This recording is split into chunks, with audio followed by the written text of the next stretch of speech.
Hello everyone, welcome to Tuesday again. Did you have a good weekend? We're coming almost down the home stretch in Ecclesiastes where we're looking at the writer and the enigma of life. And here's what we're going to do. We're going to, Ecclesiastes 10, there's 12 chapters.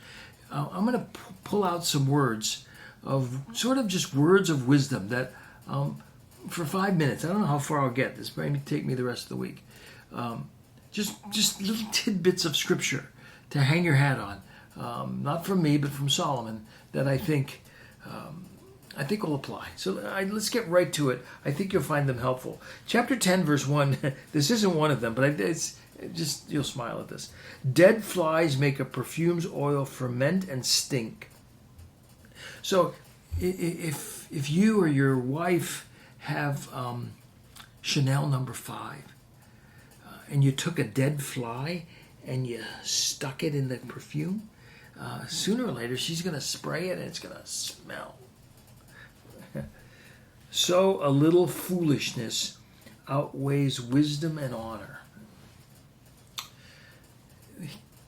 This book is about wisdom, as is Proverbs.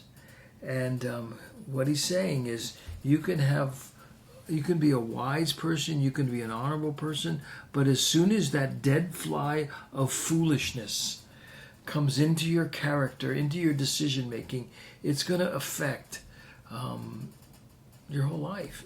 It'll affect who you are.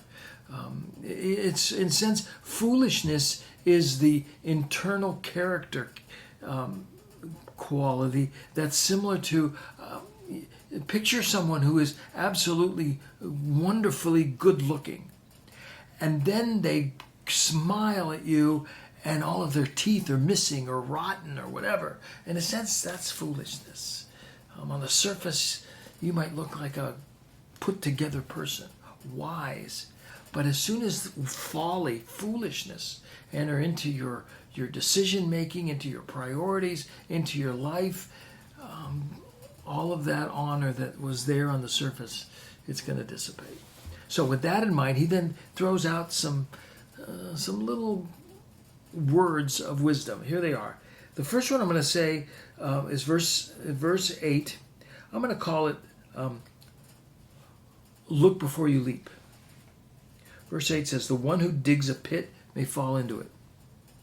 Okay, you got that? And the one who breaks through a wall may be bitten by a snake.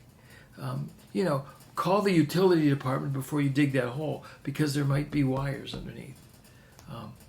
Get to know somebody really well before you propose marriage to them or agree to get married to them. Look before you leap. Be really, really careful when you're hiring somebody. Don't just hire on first impression, or even just by looking at the resume. Be very, very careful before you take a job. Know this company well. Look before you leap. It's a good moral for any part of your life. Look before you leap. Here's the next one, verse 10. Sharpen your axe. Sharpen your axe.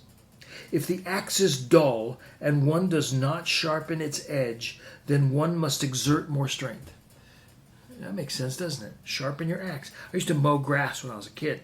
Not a lot. I didn't like it, but I used to have to do it. My dad would give me a few dollars, and I would do it. And when the lawnmower blades are blunt, it makes it so hard. It either rips the grass up and makes a big mess, or it doesn't even cut the grass at all. It just bends it.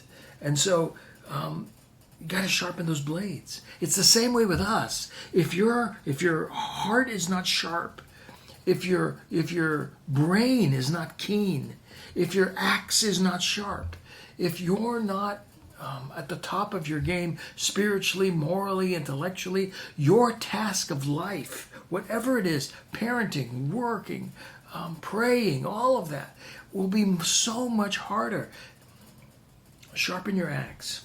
If the axe is dull and one does not sharpen its edge, then you got to exert more strength. Sharpen your axe. So those are my 2 for today. Look before you leap.